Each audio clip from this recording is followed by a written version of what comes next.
She will give a sage talk on how to be spiritual in our practical life and why. Before we start our today's sage talk, I want to show you one short clip on our sage group. Our chairperson, madam of the sage group, is also with us. Our director, sir, is also with us. So I, on behalf of the sage group, want to welcome all the guests and the participants. So please, Rupali ma'am, please play the video. Rupali ma'am, please play the video.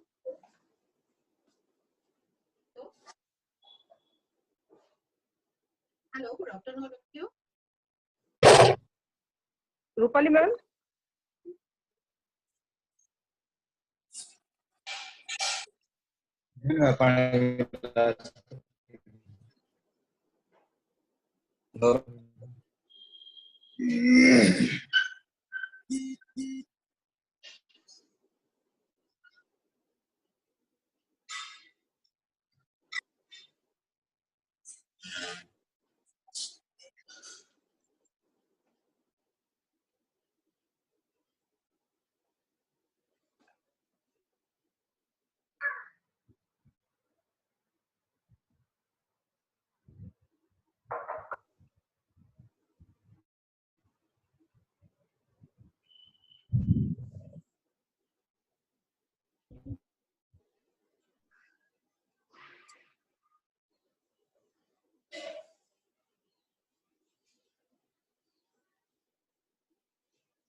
Volume नहीं है video में.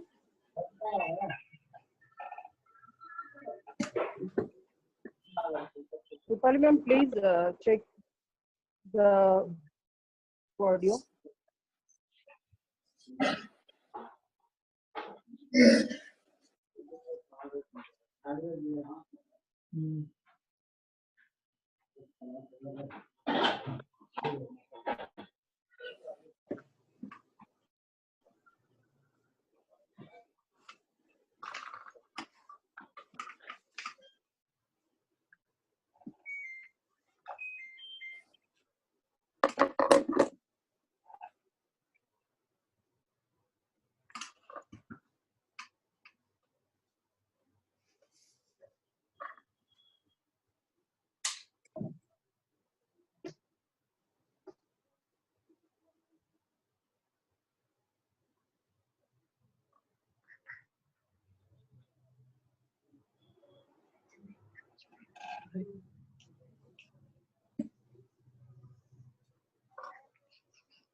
Thank you, Rupali ma'am.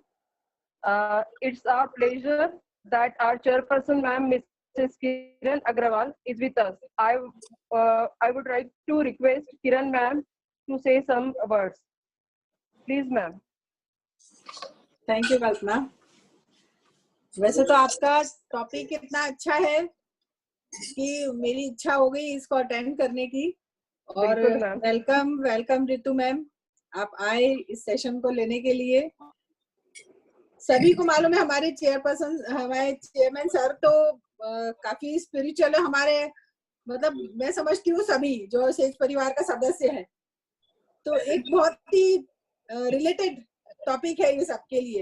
ये सारे subject एक छोटे छोटे area को cover कर रहे हैं तो ये ब्रॉड एरिया को कवर कर रहा है, हर किसी के लिए रेलेवेंट है। सेज ग्रुप जो एक जाना पहचाना नाम बन गया है, काफी अच्छा कर रहा है और आसमान की ऊंचाइयां छूने की तमन्ना भी रखता है। और हमारे सेज परिवार से जुड़े हुए हर एक सदस्य इसके लिए दिन रात कार्यरत है। मतलब मैं पूरे विश्वास के साथ ये कह सकती हूँ कि सभी वही तमन्ना रखते हैं, इसीलिए आज इतनी सक्सेस पा रहा है। जैसा कि अभी वीडियो में देखा, कई अवार्ड्स जीत चुका है अपने अच्छे कार्यों की वजह से। एक बच्चा जो पहला कदम स्कूल में रखता है से लेकर अपना करियर बनाने तक का जिम्मेदारी ये सेज ग्रुप ले रहा है। इसके अलावा घर प्रोवाइड करना, जिसमें भी उन्होंने बहुत अच्छा किया है, अच्छी क्वालिटी को देके, समय पर देके। तो मैं भी इसका एक हिस्सा हूँ, बहुत गौरवान्वित मैं भी फील करती हूँ इसके लिए कि ईश्वर ने ये सक्षमता दी, इस ग्रुप को इतने अच्छे साथी दिए कि इस मुकाम पर पहुंच पाए हैं। और अब मैं कामना करती हूँ आप आगे बढ़ाइए। Ritu ma'am, thank you ma'am for your motivational words. आप हमें हमेशा इंस्पायर करती है इस तरह से आयोजन करने के लिए, सेज टॉक करने के लिए। बिफोर मैं रिक्वेस्ट करूँ ऋतु मैम को, Rupali ma'am please mute all the participants. मैं ऋतु मैडम को रिक्वेस्ट करूँ, इससे पहले मैं ऋतु मैम के बारे में थोड़ा बताना चाह रही हूँ, ब्रीफ प्रोफाइल उन।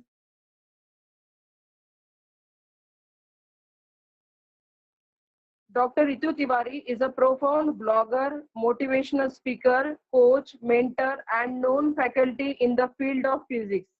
Dr. Tiwari has been highly celebrated for her contribution and work for the society and nation. Ma'am के काफी सारी मोटिवेशनल वीडियोस यूट्यूब पे भी आप लोग देख सकते हैं।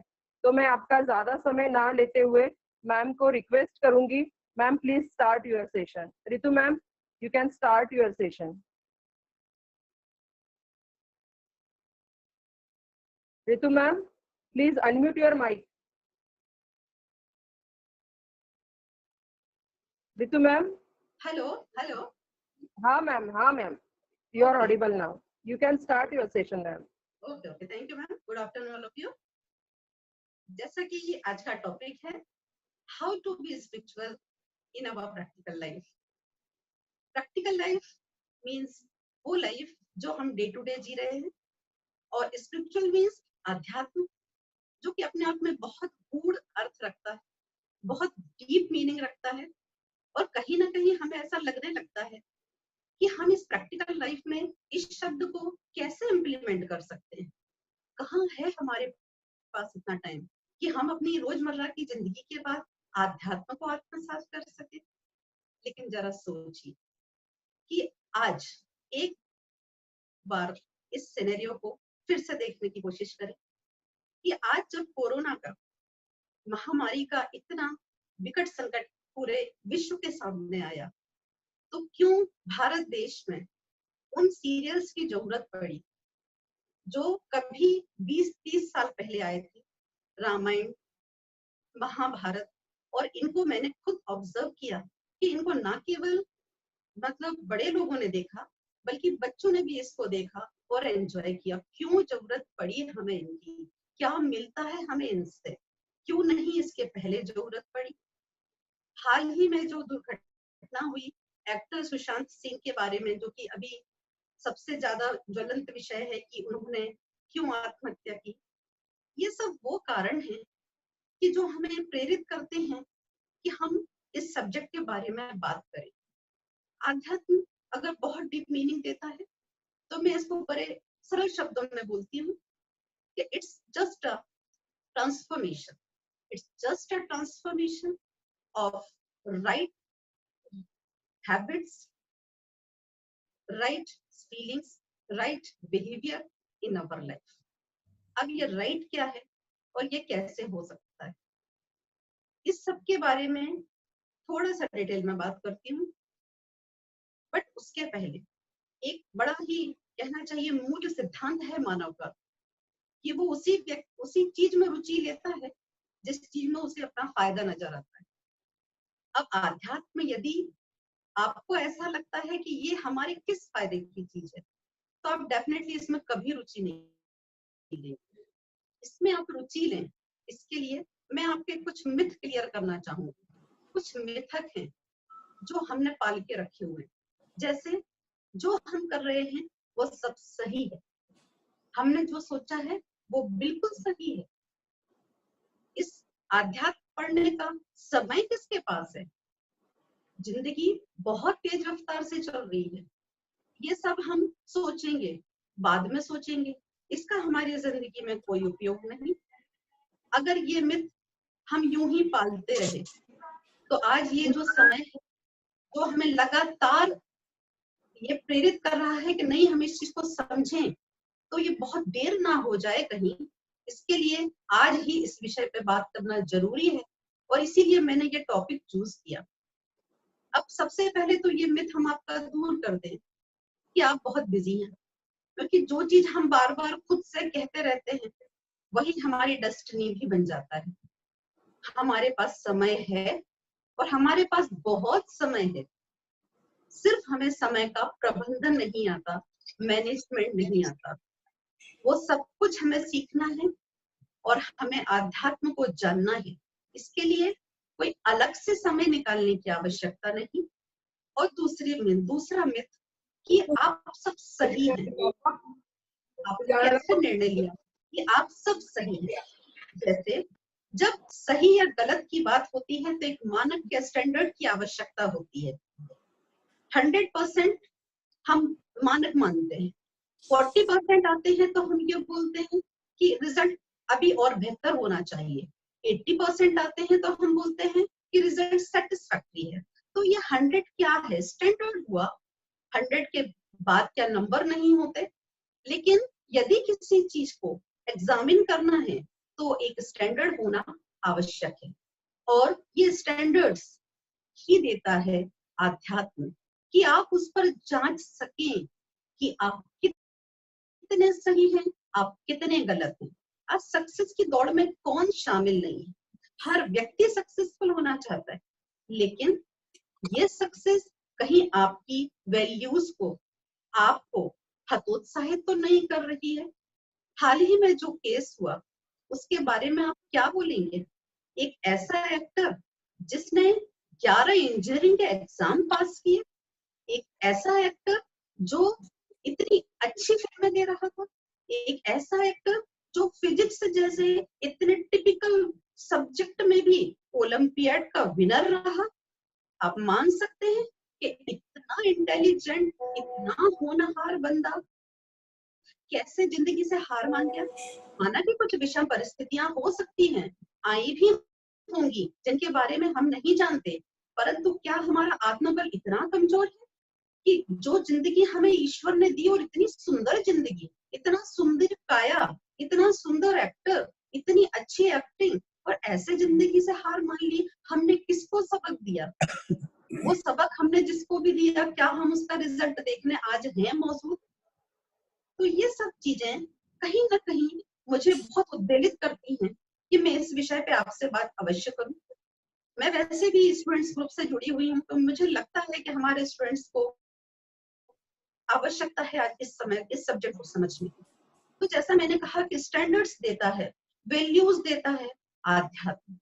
आध्यात्म आपको वो वैल्यूज देता है जो आपको एक कंपास देते हैं, जो डायरेक्शन देते हैं। मैंने 100% की आपसे बात की, यहाँ 100% नहीं, यहाँ डायरेक्शन की जरूरत है। आपको लाइफ में दिशा चाहिए कि हम किस दिशा में बढ़े।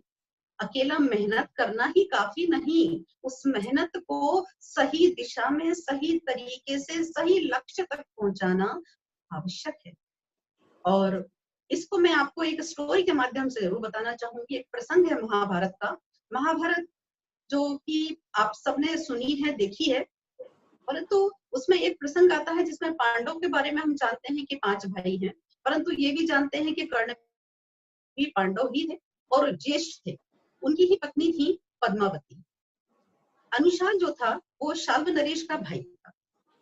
उसकी पांडवों से कोई दुश्मनी नहीं थी, परंतु उसी कृष्ण से दुश्मनी थी, क्योंकि कृष्ण ने शिशुपाल का वध किया था, तो वो कृष्ण से बदला तो अवश्य लेना चाहता था। उसे लगा कि चूंकि कृष्ण पांडवों के हमेशा साथ में रहते हैं, हमेशा उनका साथ देते हैं, हर सुख दुख में साथ रहते हैं, तो क्यों ना हम पांडवों को क्षति पहुंचाते हैं, तो कृष्ण अपने आप हमारे कब्जे में आ जाएंगे। और उन्होंने वही किया। अनुशाल गया और पद्मावती को चोरी से अपहरण करके ले आया। बनी बात है, पांडवों को छुड़ाने आना ही था। युधिष्ठिर आए, भीम आए और साथ में कृष्ण भी आए। जैसा कि अनुशाल को करना था उसने किया। उसने कृष्ण की बहुत बेइज्जती की, बहुत अपशब्द कहे कि तुमने महाभारत अपने बल पे नहीं छल पे जीती है, तुमने सारे छल किए, छल से कृष्ण को मारा, सॉरी तुमने छल से ही कर्ण को मारा, तुमने छल से ही दुर्योधन को मारा। और इतने अपशब्द कहे कि नाराज होकर, क्रोधित होकर कृष्ण ने अपना विराट स्वरूप ले लिया। कृष्ण ने जैसे ही अपना विराट स्वरूप लिया, अनुशाल उनके चरणों में गिर पड़ा।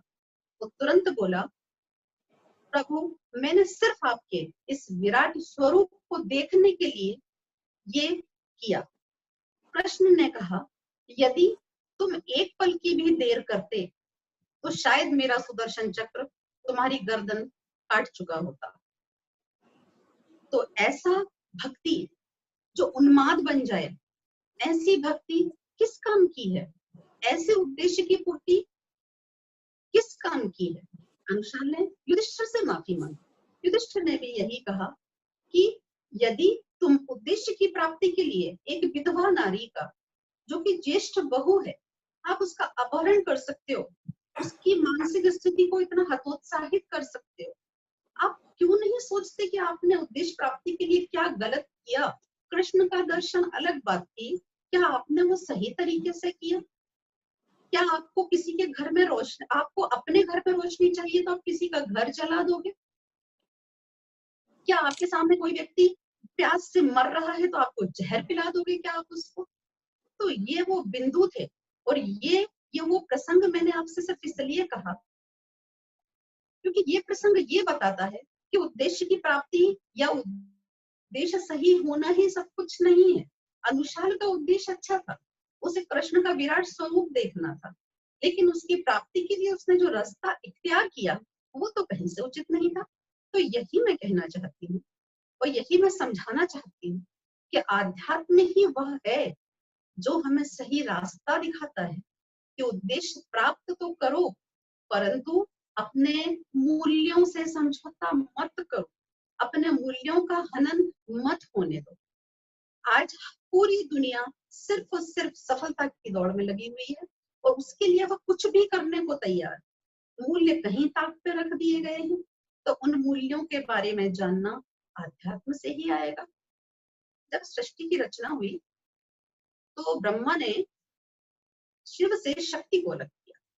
शिव पार्वती के बारे में हम सब जानते हैं, परंतु ये घटना शायद ना जानते हो। शिव से जब शक्ति को अलग किया तो क्यों किया कि उस शक्ति को उन्होंने, इस जो सृष्टि है उस सृष्टि में उन्होंने ऊर्जा के रूप में, निराकार रूप में डाल दिया। ये बात मैं क्यों बता रही हूँ, इसको समझिए कि जो हर प्राणी में निराकार रूप में प्रेषित की गई वो थी शक्ति। शक्ति मीन्स एनर्जी, यानी हम सब में बहुत एनर्जी है, हम बहुत पावरफुल बीइंग हैं, हमें ये नहीं भूलना है। परंतु शक्ति का यूज कैसे करें, रावण के रूप में करें या राम के रूप में करें, कंस के रूप में करें या कृष्ण के रूप में करें, ये तो सीखना होगा। और ये सब आपको कौन सिखाता है?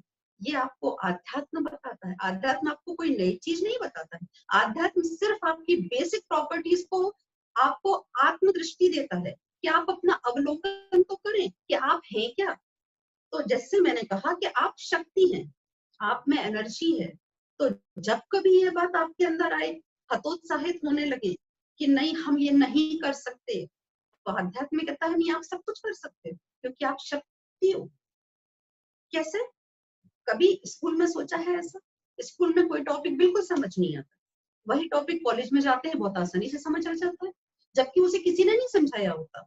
मतलब ये है कि आप में शक्ति तो है, परंतु हम उसको सिर्फ क्या नहीं कर रहे हैं, कॉन्सेंट्रेट नहीं कर रहे हैं। आपने कभी सोचा है आज हम मेडिटेशन करने बैठते हैं, 5 मिनट आंख बंद करके नहीं बैठ सकते? हमारे ऋषि मुनि सालों बैठे रहते थे, और ये तो सत्य है, देख सबने पढ़ा हुआ है, सब कैसे बैठे रहते थे। क्यों हम आज अपनी शक्ति कमाते 2% यूज करते हैं, क्यों नहीं 100% यूज कर पाते। तो कहीं ना कहीं हम इतनी मेहनत करने के बाद भी, आज सुशांत सिंह इतने सफल होने के बाद भी ये कदम उठा गए, मतलब आत्मबल तो कमजोर हुआ ना। यदि ये बात याद रहे कि नहीं हम पावरफुल हैं, हमें हमारा कोई हनन नहीं कर सकता। आज कोरोना की बीमारी से हमें डरने की कोई जरूरत नहीं। क्यों जरूरत है? ठीक है, जो भी सेफ्टी मेजर्स हैं वो हमें लेने हैं, अवश्य लेने हैं, लेकिन इतना डरना कि डर के मारे इम्यूनिटी बढ़ाने के ढेरों मीडिया पे दिए जा रहे हैं, साधन दिए जा रहे हैं, हम उनको अपनाए जा रहे हैं, लेकिन कभी हम हमारी इम्यूनिटी के लिए ये कोशिश ही नहीं कर रहे हैं कि इम्यूनिटी बढ़ाना है तो इनर स्ट्रेंथ बढ़ाए ना।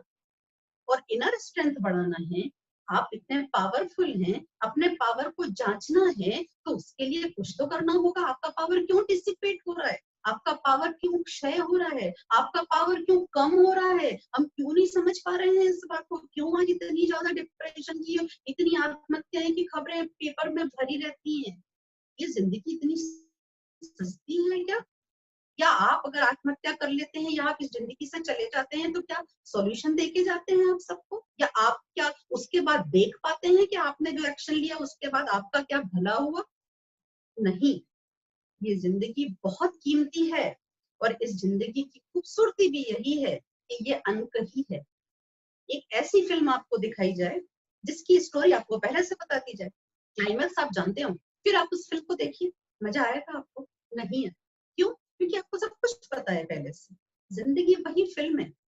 आपको उस फिल्म में थ्रिल तभी लगेगा, आपको उस फिल्म में इंटरेस्ट तभी आएगा जब आपको ये लगे कि आपको पता ही नहीं कि आगे क्या होने वाला। यही जिंदगी। तो इसमें जो भी हो रहा है उसको आप मतलब अपनाइए, उसको सहज रूप में स्वीकार कीजिए, क्योंकि ये कहीं ना कहीं आपके जो पुराने जो भी कर्म रहे होंगे उनका फल हो सकता है। ये जिंदगी आज की जिंदगी नहीं है, वर्षों से चली आ रही जिंदगी है, तो उसका फल तो मिलना है डेफिनेटली। लेकिन हम अपने संस्कार, हम अपने वैल्यूज, हम अपनी आदतें चेंज कर सकते हैं। सोच के देखिए जरा कि यदि आज कल आपके हाथ में क्वालिटी मोबाइल्स हुआ करते थे, आप आज टच स्क्रीन रखते हैं। अब जब आप उससे टच स्क्रीन पे आए, थोड़ा सा आपको अनकंफर्टेबल लगा होगा, बट अब आसानी से आप टच स्क्रीन को ऑपरेट करते हैं। अब यदि आपके हाथ में फिर से हम पकड़ा देते हैं वही मोबाइल क्वालिटी वाला, अब जब 40 की फीट जब आप ऑपरेट करेंगे आपको फिर ऑड लगेगा, लेकिन थोड़े दिन बाद आप फिर वो भी करना स्टार्ट कर देंगे। मतलब अपनी वैल्यूज, अपने संस्कार जो गलत हैं आप उनको चेंज कर सकते हैं, उन कोशिश करें, लेकिन चेंज करेंगे तो जाना कहाँ है, कहाँ तक जाना है, या चेंज करना है तो क्या करना है, स्टैंडर्ड क्या है, तो वो स्टैंडर्ड आपको देता है कौन? इसलिए आध्यात्म से जुड़िए। अब आध्यात्म से जुड़ने की अगर मैं बात कहूँ, और मैं बात कहूँ कि आपका पावर डिसिपेट कहाँ हो रहा है, तो पावर डिसिपेट सिर्फ एक जगह हो रहा है, वो ये है कि सबसे पहले हमने अपना सोर्स ही खो दिया। जैसे मैं हमेशा ये बात मैंने अपने वीडियोस में भी कही कि सोलर एनर्जी चाहिए तो सन तो चाहिए, सोर्स ही नहीं तो एनर्जी कहाँ से आई? हमने क्या किया, हमने ईश्वर को सबसे पहले भूल लिया। हम सहल का समय कहाँ है पूजा करने का? मत करो पूजा, कोई जरूरत नहीं है पूजा करने की। मन से जुड़िए, ईश्वर से मन से जुड़िए। क्यों आज कोरोना का संकट आया तो सारे महामृत्युंजय का जाप स्टार्ट कर दिए? आज क्यों जुड़े आप ईश्वर से? इसीलिए ना, क्योंकि आपको पता रहा, आपको पता था, आपके अंदर वो बात थी, आपको पता था ये बात कि हमको वही मिलेगा, हमको शक्ति वही मिलेगी, लेकिन आप उसको एडमिट नहीं करना चाहते। होते होते क्या होता है, जो हमारे सही संस्कार होते हैं उनके ऊपर गलत इतने ज्यादा लेयर्स बनाते जाते हैं कि जो गलत होते हैं हमको वही सही लगने लगता है। आध्यात्म उन लेयर्स को ही हटाता है, हर गलत लेयर को हटाता है, और आपको बताता है कि आप वाकई वही हो। मतलब आपको कोई नया चीज नहीं सीखना है, ये आपके बेसिक संस्कार हैं। आप पावरफुल हो, आप तो हो ही नहीं इतने कमजोर कि आपको कोई हिला सके, क्या आप आत्महत्या जैसे विचार कर सकें, कि आपको कोई कोरोना डरा सके। आप बहुत पावरफुल हैं, बस अपनी एनर्जी को एकाग्र कीजिए, उसका 100% यूज कीजिए। मेडिटेशन करना क्या है? कुछ नहीं है, सिर्फ अपने विचारों को एक जगह पर कॉन्सेंट्रेट। मेडिटेशन की बहुत सारी मेथड्स होती हैं, मत अपनाइए कोई मेथड, लेकिन कम से कम 2 मिनट इस दिमाग को शांति तो दीजिए। इसमें जो गूगल बाबा क्यों बनना चाहता है हर व्यक्ति, इतनी जानकारियां क्यों चाहिए? जानकारियां लिमिटेड रखिए, दिमाग की भी एक सीमा है, उसकी भी स्टोरेज की एक लिमिट है। महंगे से महंगा मोबाइल लेते हो, उसकी भी एक लिमिट होती है स्टोरेज। आपके दिमाग की भी लिमिट है। इतना क्यों नॉलेज भर रहे हैं उसमें कि वो शांत ही नहीं है? तो इन सब बातों को आपको सोचना होगा, इन सब के लिए सोचना होगा। और फिर मैं वापस वहीं आती हूँ कि पावर डिसिपेट कहाँ हो रहा है। तो पहला कारक तो मैंने बताया कि ईश्वर से जुड़िए। जहां शक्ति से जुड़ोगे वहीं आपको शक्ति मिलना शुरू। और कनेक्शन प्रॉपर होना चाहिए। बिल्कुल जरूरत नहीं है आपको पूजा पाठ की, मन से जुड़िए, सिर्फ मन से सोचिए। क्योंकि आपके मोबाइल में भी अगर कनेक्शन सही नहीं होगा तो चार्जिंग नहीं आएगी। कनेक्शन सही बिठाइए। अगरबत्ती लगाने से भगवान नहीं मिलता है। मन से अपनाइए ईश्वर को, क्योंकि वो सोर्स। एक चीज। दूसरी चीज, सोर्स के बाद सेकंड जो सबसे इंपॉर्टेंट चीज है वो आता है क्या? मेडिटेशन। अपनी शक्ति को एकाग्र अवश्य कीजिए। एकाग्र नहीं करेंगे तो उपयोग नहीं कर पाएंगे। जब शक्ति ही 2% होगी तो उपयोग भी, आप 2% भी कहाँ कर पाएंगे उसको उपयोग, आप उसका भी आधा कर पाएंगे। अब तीसरी चीज जो सबसे इंपॉर्टेंट है, मैं हमेशा बोलती हूँ कि लाइफ रिफ्लेक्शन का सिद्धांत फॉलो करती है।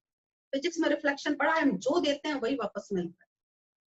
तो यदि आप जो देंगे वही मिलना है, तो सबसे पहले देते समय सही सोच लीजिए। देते समय सही दे दीजिए, ऑटोमेटिकली जो वापस आएगा तो सही है।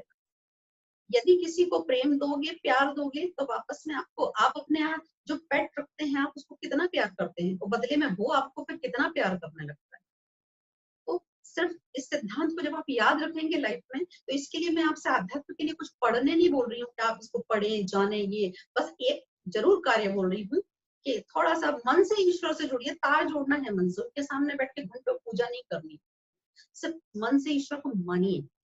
दूसरा, मेडिटेशन के लिए आप 5 मिनट नहीं 2 मिनट के लिए अपने दिमाग को विराम दीजिए। गूगल बाबा मत बनिए। और तीसरी चीज कि रिफ्लेक्शन के सिद्धांत को अपनाइए कि हम जो देंगे वो हमें वापस तो आएगा। तो देते समय सोच लीजिए कि हम क्या दे रहे हैं तो हमें क्या। और रिफ्लेक्शन ये भी है, फिजिक्स पे पढ़ाती हूँ मैं, कि जब रिफ्लेक्ट होके आता है तो उसकी जो इंटेंसिटी होती है वो बढ़ चुकी है। तो जो दे रहे हो, जो वापस आएगा वो बहुत पावरफुल तरीके से वापस आएगा, ये जरूर सोच के रखें। इसे देते समय सोच लीजिए क्या देना है। और एक लास्ट और सबसे इम्पोर्टेंट, वो है सोच। सोच यानी कि थॉट, क्योंकि सोच ही है जो आपका सारा आगे का काम करती है। सोच ही आपकी फीलिंग बनाती है। जो फीलिंग बनती है वही एटीट्यूड बन जाता है। जो एटीट्यूड बनता है वही तो एक्शन बनता है, वही कर्म में आता है। वो जो एक्शन बनता है वही आपकी डेस्टिनी बनती है। इसलिए सोच को थोड़ा सा सही सोच की तरफ ले जाए। अब सही सोच की तरफ आप कैसे ले जाएंगे? तो सही सोच किसके बेस पे बनेगी? सही सोच बनेगी इंफॉर्मेशन। और इंफॉर्मेशन कौन देगा आपको? इंफॉर्मेशन देगा आपको जो आप देखेंगे, जो आप पढ़ेंगे, या जो आप सुनेंगे। यानी आपका माहौल, जहां आप रहते हैं, जहां आप बहुत कुछ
ईश्वर से आपका नाता दूसरा मेडिटेशन, तीसरा अपनी सोच को सही रखना।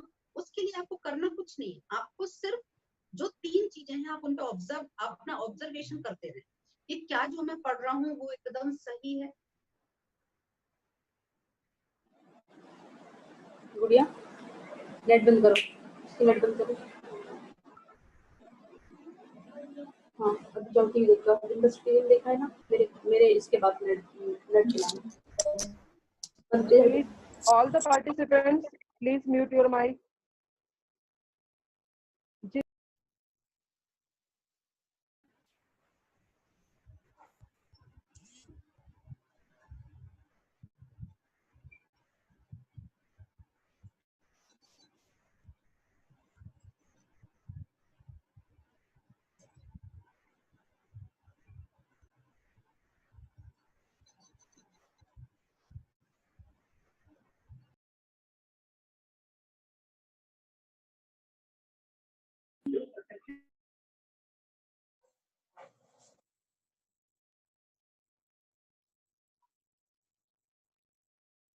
आप ध्यान रखें इस चीज को कि अगर हम कहीं घूमने जा रहे हैं तो वो खुशी हमारे पास टिकेगी नहीं। जो खुशी टिकेगी वो है जब आप आंतरिक रूप से खुश हों, और आंतरिक रूप से आप खुश तभी होंगे जब आप अंदर से खुश अपनी वैल्यूज के साथ। ये जो लाइफ है, ये लाइफ बहुत कीमती है, इसकी कीमत समझें। और जब भी आप एक इंसान बने हैं, आपको पता है एक बार कि भगवान ने बहुत अवतार लिए हैं, तो भगवान इंसान क्यों बना? भगवान इंसान इसलिए बना कि वो ये बता सके कि इंसान भी भगवान बन सकता है। हम भगवान ना बन पाए बट हम अपनी वैल्यूज को तो पहचाने। तो अध्यात्म आपको आपकी उन्हीं वैल्यू को बताता है, आपके अंदर की ही छिपी हुई चीजों को बताता है। अपने अंदर का प्रेम समझें, और प्रेम सिर्फ व्यक्ति से नहीं, प्रेम प्रकृति से भी करें।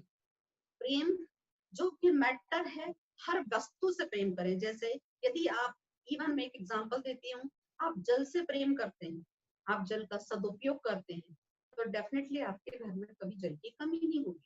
प्राकृतिक दोहन करते समय आप जो भी प्रकृति का दोहन जिस तरीके से करते हैं, यदि आप उसकी वैल्यू करते हुए इसका दोहन करते हैं तो उसकी शॉर्टेज आपके पास कभी नहीं होगी। क्योंकि जब शॉर्टेज होती है तब हमें समझ में आता है कि हमने क्या गलत किया। तो बेहतर है समझ जाए। इसको हम यूं भी कह सकते हैं कि अनुभव वो कंघी है कि आदमी को तब मिलती है जब वो गंजा हो चुका होता है। तो मेरा ये कहना है कि बेहतर है कि हम उसके पहले ही सबक ले लें लाइफ से और हम उसको बेहतर बना सके। तो आध्यात्म यही है। आध्यात्म एक ट्रांसफॉर्मेशन है जो आपको, आध्यात्मिक ट्रांसफॉर्मेशन है जो आपको सही आदतें, सही सोच, सही फीलिंग्स जो आपके अंदर दबी हुई है कहीं गहरे में, उन परतों को, ऊपरी परतों को उखाड़ते हुए उन परतों तक लेके जाता है। और एक चीज, जब भी आध्यात्म आप फॉलो करेंगे, वैल्यूज को आप फॉलो करेंगे, तो आप ये कह सकते हैं कि मुझे अब कल की चिंता नहीं है, मुझे नहीं चिंता है कि कल कैसा होगा, मुझे उत्सुकता है कि कल कैसा होगा। और यही होना चाहिए। कल की उत्सुकता रखिए, जैसे फिल्म में उत्सुकता रखते हैं कि अगला सीन क्या होगा। कल की चिंता ना करें, तनाव ना लें, और अपनी बुलंदी, अपनी सफलता, अपनी को इस तरह से एंजॉय करें, इस तरह से उस सफलता को कारगर सिद्ध करें कि आपकी जो वो सफलता है वो ऐसी ना हो कि लोग कहें कि लो बुलंदी तो मिल गई, इंसान तो बन गया बट इंसानियत तो है नहीं। बुलंदी चढ़ो परंतु इंसान बनो, परंतु इंसानियत होकर नहीं।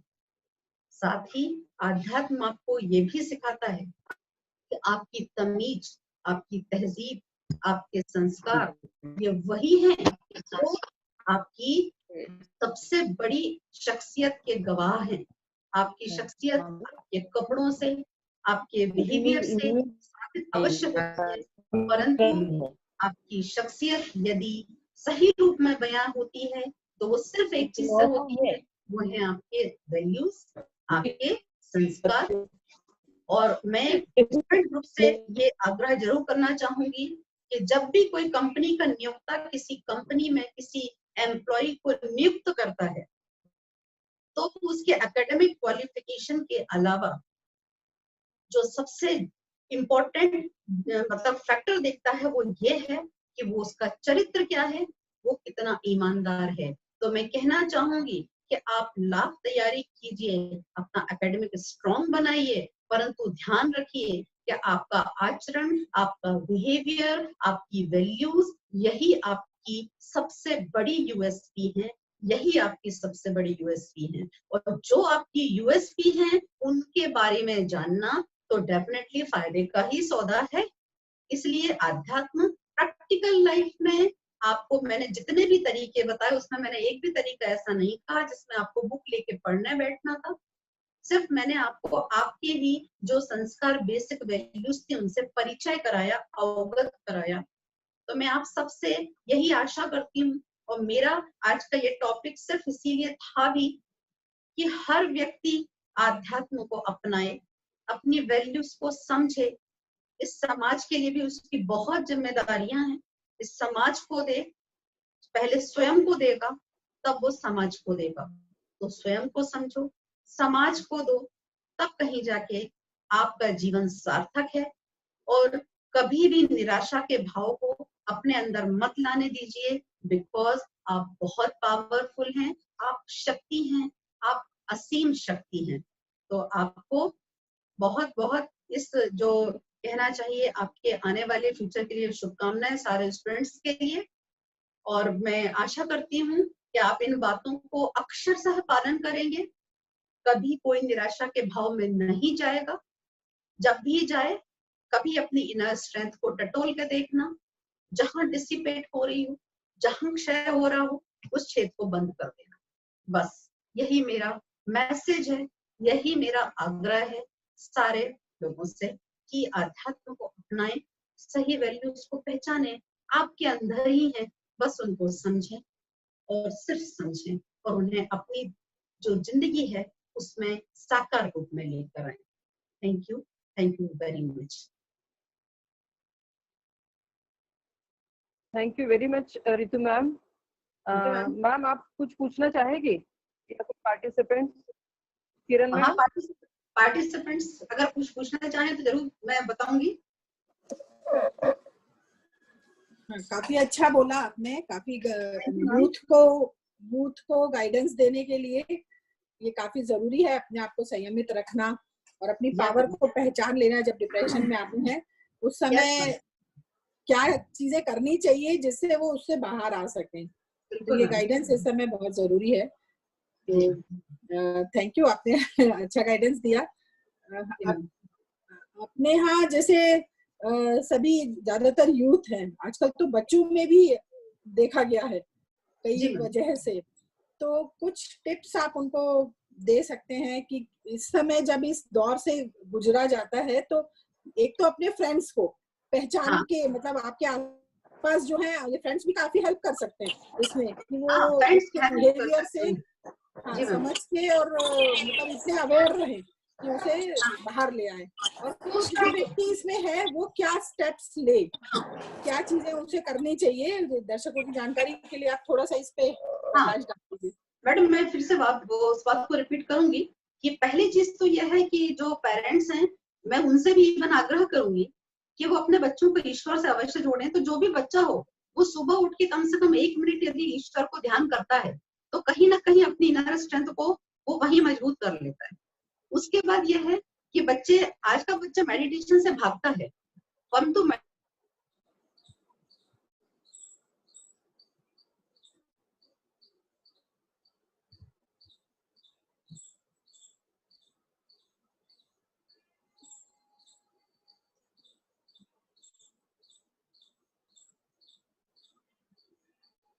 रितु मैम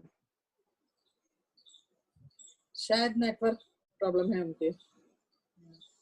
हाँ कुछ। हाँ रितु मैम आपको आवाज आ रही है मेरी? हेलो, नेटवर्क इशू हो गया शायद। मैडम का शायद वीडियो पॉज हो गया और आवाज भी हाँ नहीं आ रही। हाँ, नेटवर्क की वजह से। हाँ हम तब तक मैं बता दूं कि जैसे मैम बोल रही थी मोटिवेशन, योग, साधना, तो हमारे सेज ग्रुप ने मैम के मोटिवेशन से, chairman sir Sanjeev Agrawal sir के मोटिवेशन से हमने सबको फॉलो किया है कि हम अडॉप्ट करेंगे योग साधना मोटिवेशन। बिल्कुल मैम। काफी पार्टिसिपेंट्स कुछ क्वेश्चन पूछना चाह रहे हैं, लेकिन जैसे ही रितु मैम हमसे ज्वाइन होती है, you can ask your question. एक क्वेश्चन है, हाउ टू ओवरकम डिप्रेशन। अच्छा, इस संबंध में रितु मैं एक मैम। और जानकारी दे दूं अभी कल्पना, आपने बोला जी जैसे जी योग जी जी साधना, मैम, जी मैम। हाँ, इससे तो अपन ये अभी जी मैम। अंतरराष्ट्रीय योग दिवस है 21 जून को, तो अपन एक करेंगे, इसका सेशन भी करेंगे, योग साधना ध्यान का एक सेशन अपन इस पे भी लेंगे उस दिन। तो अब बिल्कुल। मैसेज टाइम वगैरह सब चीज फाइनल हो जाए तो हम सब सर्कुलेट होगा मैसेज इसके लिए। हाँ, आप कंटिन्यू कीजिए, क्या है लोगों की क्वेरीज उस पे। हाँ बोलिए। हाँ हाँ, रितु मैम आप आ गए क्या? आप सुन आइए, सकते हो? बिल्कुल ma'am. Hello. Hello. This is Deepa Pathak. हाँ मैम। हेलो। हाँ हाँ हाँ, आप थोड़ा नेटवर्क की वजह से बाहर चले गए थे। Okay ma'am. कुछ क्वेरीज है मैम। एक क्वेश्चन आया है हमारे पास, how to overcome depression. Manoj Kumar है, वो जानना चाहते हैं। या मैम, डिप्रेशन मीन्स तनाव। और डिप्रेशन कब होता है, तनाव का मैं बड़े सिंपल डेफिनेशन देती हूँ, बहुत छोटी, कि डिप्रेशन कब होता है कि जो काम हम करना चाहते हैं और जब वो हेलो हेलो हेलो मैम, जी मैम, जी बोले। Manoj Kumar speaking ma'am. जी बोले। जी जी। मैम मेरा क्वेश्चन ये था कि सुशांत सिंह राजपूत की मैम ने एग्जांपल ली, बिल्कुल। तो वो ma'am such a personality in India, he is a rich, he is a dashing, he also has money fame, then how फिर भी उसने एक सुसाइड कर लिया। तो लोगों का रोल मॉडल था वो, पर क्या सर्कमस्टांसेस होते हैं, डिप्रेशन मैम कह रहे हैं कि योगा करें, तो वो बंदा मेडिकल वैसे भी फिट था, ठीक है, वो एक्सरसाइज भी करता था, तो फिर भी क्या रीजन होते हैं कि ये बंदा सुसाइड पे आ जाता है कि लास्ट डिसीजन हो जाता नहीं, योगा करें नहीं बोला है मैंने मेडिटेशन जो वर्ड यूज किया है एक्चुअली, वो ऐसा यूज किया है कि आप सिर्फ अपनी एनर्जी को कॉन्सेंट्रेट करने के लिए यूज किया है। रही डिप्रेशन की बात, जो आपने कहा कि डिप्रेशन कब आता है, तो मैंने आपको तनाव का वही बताया कि जब हम किसी काम को करना चाहते हैं और जब तक उसको हम अंजाम नहीं दे पाते, उस बीच का ये जो पीरियड है, यही तनाव बनता है। और तीसरी चीज, सर्कमस्टेंसेस जो आपको लाइफ से मिलती है, कुछ पॉजिटिव हो सकती हैं और कुछ नेगेटिव हो सकती हैं। अब यदि आपका इनर स्ट्रेंथ कमजोर है, तो जैसे ही कोई नेगेटिव इम्पैक्ट आपके ऊपर, कोई भी विषम परिस्थिति आएगी, आप तुरंत कहाँ चले जाएंगे, आप सैडनेस में जाएंगे। तो यदि आपकी इनर स्ट्रेंथ, आप लोग जैसे फिजिक्स पढ़े होंगे कि यदि एम्पलीट्यूड या आयाम या एनर्जी का लेवल यदि बहुत हाई है, तो यदि वो बहुत नीचे भी जाएगा तो भी वो एक्सेस तक ही जा पाएगा, एक्सेस से नीचे नेगेटिव में नहीं जा पाएगा। समझ रहे हैं बात को? तो है। मैम इनर स्ट्रेंथ, लोनलीनेस का अकेलेपन का क्या मतलब होता है इसमें, डिप्रेशन में? आप बेटा गलत बोल रहे हैं। लोनलीनेस जो है वो एक्चुअल में है ही नहीं। हर व्यक्ति अपने, मतलब अकेलापन जो आप बोल रहे हैं, अकेलापन एक्चुअली उसी व्यक्ति को होता है जो व्यक्ति उसको जीना नहीं जानता। नहीं तो एकांत तो इतना है जिसमें हम अपने मन का हर कार्य कर सकते हैं। तो लेकिन वो सुखद तभी हो सकता है जबकि हम अपने आप को सही चीजों के साथ एंगेज रखें। आपको एकांत क्यों लगेगा? आपको एकांत तब लगेगा या अकेलापन तब लगेगा जब आपको ये लग रहा है कि आपके पास करने को कुछ नहीं है, आपके साथ कोई नहीं है। यदि आप अपने साथ कुछ अच्छी बुक्स रखते हैं, यदि कुछ अच्छी बुक्स पढ़ते हैं और अपने आप को एंगेज रखते हैं, अपना टाइम टेबल पूरा बना के रखते हैं, तो आपको कभी अकेलापन नहीं लग सकता। ये तो गारंटी है मेरी, क्योंकि मैं खुद एक सिंगल चाइल्ड हूँ और मैं पूरे समय अकेली ही रही हूँ। मैं खुद का एग्जाम्पल दे रही हूँ। बट मैं एकांत को, मतलब मुझे अच्छा लगता है, लेकिन उस एकांत को एंजॉय करने के लिए आपके पास सही चीजें होना चाहिए। उस एकांत को एंजॉय करने के लिए आपके पास कुछ ऐसा नहीं होना चाहिए कि हम उसके लिए कुछ भी कर रहे हैं, कुछ भी सैड मूवीज देख रहे हैं, या हम बार बार सर्च ही कर रहे हैं कि हमारे किसी फ्रेंड का फोन ही आ जाए। क्यों फोन आ जाए? हम कोई अच्छी बुक पढ़ सकते हैं, हम कोई अच्छी मूवी देख सकते हैं, हम अपने एंटरटेनमेंट के लिए कुछ भी कर सकते हैं। एकांत तो वो अवस्था है जो सबसे ज्यादा आनंद का अनुभव देती है। आप महसूस करके देखिए इस चीज को। ये अकेलापन होता ही नहीं। अकेलापन शब्द ही आज के बच्चों में, आज की जनरेशन में ये शब्द आ ही इसीलिए रहा है क्योंकि वो व्यक्ति वो अपनी लाइफ को सही डायरेक्शन में नहीं ले जा रहे हैं, वैल्यूज को दबा रहे हैं। हम इंफॉर्मेशन में तो बहुत रिच बन रहे हैं, मतलब एकेडमिक क्वालिफिकेशन बहुत अच्छा है, इंफॉर्मेशन बहुत अच्छी है, सब जगह नेट अवेलेबल है, आपको जो चाहिए तुरंत एक टैप पे आपकी सारी इंफॉर्मेशन है। बट जो बेसिक है वो छूट रहा है। बेस छूटेगा, ऊपर बढ़ेंगे। वही बात है कि बिल्डिंग ऊपर बढ़ती जा रही है, बेस कमजोर होता जा रहा है। बेस को पकड़िए। मैं जो बातें कर रही थी, ये बातें मेरी योगा से रिलेटेड बिल्कुल नहीं थी, आप बिल्कुल इस पे मत जाइए। मेडिटेशन तो मैंने एक प्रक्रिया बताई है और वो मेडिकली बताई है, वो योग की उसमें नहीं बताई है ऐसा। तो यही मेरा आंसर है कि आप खुद को सही चीजों से जोड़ दीजिए। एकांत तो आप मजे लेंगे, आप एकांत के, एकांत को आप बहुत मतलब आनंद का अनुभव करेंगे आप एकांत में। Hello Ritu Thank ma'am, you, this is ma'am. Deepa Pathak. हाँ जी, Hello हाँ जी Ritu मैम। ma'am, हाँ हाँ, this is बोले Deepa मैम। Pathak. हाँ जी मैम, बोले। Ma'am, this is Deepa Pathak from हाँ हाँ Sambalpur. दीपा, दीपा हाँ हाँ, मैम दीपा बोलिए। बोले, जी, दीपा बोले। I am Ritu's friend. आप जो बोल रहे हैं मैम बिल्कुल सही बोल रहे हैं. Actually, she is my best friend. I want to congratulate. बहुत अच्छा बोला. Best wishes. बहुत ही अच्छा लगा मुझे. सच में Deepa, really thank heartily you. बहुत. Kalpana ma'am, thank you so much. आपने इतना अच्छा सेमिनार ऑर्गेनाइज किया. Thank you so much. Thank you. Thank you Deepa ma'am, joining आपने ज्वाइन किया इस सेशन को। Thank you very much. Thank you Ritu ma'am. Appreciated. बहुत ही अच्छा लगा मुझे. Thank you, thank you. तो मैं अब इस सेशन को कंक्लूड करना चाहूंगी। तो सबसे पहले मैं हमारी किरण अग्रवाल मैम है, चेयरपर्सन जो सेज ग्रुप की है, उन्होंने आज इस सेशन को ज्वाइन किया, वो हमारे लिए बहुत ही गर्व की बात है। तो मेरी तरफ से भी थैंक यू। हाँ हाँ, आपकी तरफ से भी, रितु मैम की तरफ से भी thank you ma'am. Thank you very much Kiran ma'am. मेरी तरफ से भी madam thank you very much join करने के लिए। अच्छा तो मैम पसंद आया होगा। रेयरली मैडम को हम इस पे पाते हैं, तो बहुत बहुत धन्यवाद। Thank you, ma'am, for joining. Thank you very much, All the best. and thank you Ritu Tiwari ma'am for such a nice session. बहुत अच्छे से अपने प्रैक्टिकल लाइफ के एग्जाम्पल देके सारी चीजों को बताया, जो ये आपने बताया बहुत ही नीडेड है इस सिनेरियो में, इस प्रैक्टिकल लाइफ में जो डे टू डे केस हम सुनते हैं, उसमें मुझे लगता है सबको बहुत ज्यादा फायदा मिला होगा कि क्या करना चाहिए। मैं प्लीज एक सुशीला भियानी मैम है, बहुत देर से मैम का हैंड रेज है, कुछ पूछना चाहती है मैम। सुशीला मैम कुछ पूछना चाह रहे थे आप? हाँ बिल्कुल ma'am, most welcome ma'am. Sushila ma'am please unmute your mic, आप पूछ सकते हैं, काफी देर से आपका हैंड रेज है, आप कुछ पूछना चाह रहे हो? प्लीज अनम्यूट कर लीजिए अपना mic. Rupali ma'am please unmute कर दीजिए। नहीं मैम, मैं कुछ नहीं पूछना चाहती हूँ, मुझे तो बहुत अच्छा लगा। Thank you ma'am. हैंड वैसे ही आ गया होगा। हाँ हाँ, हैंड रेज आ रहा था काफी बहुत देर से। अच्छा लगा, बहुत मजा आया, बहुत कुछ सीखा। Thank you. Thank you, thank you. आप लोगों का फीडबैक सुन के ही हमें बहुत अच्छा लगता है। और ये एक सीरीज स्टार्ट करी है हमारे सेज ग्रुप में, इसमें काफी ऐसे सेज टॉक हम ऑर्गेनाइज करते हैं day to day.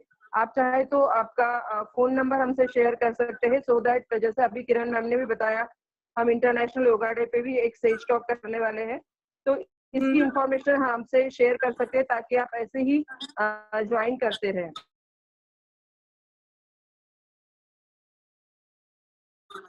Finally, I want to thank Kiran ma'am, Ritu Tiwari ma'am, directors, all the participants for joining this session. I hope this session will be beneficial for all of us.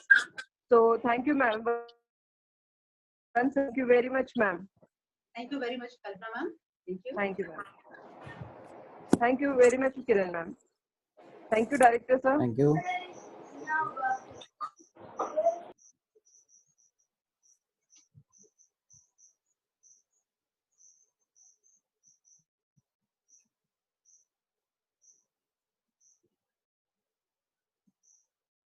Ma'am Rupali ma'am, आप वो share कर पाएंगे? Ritu ma'am, this is a small token of love from the sage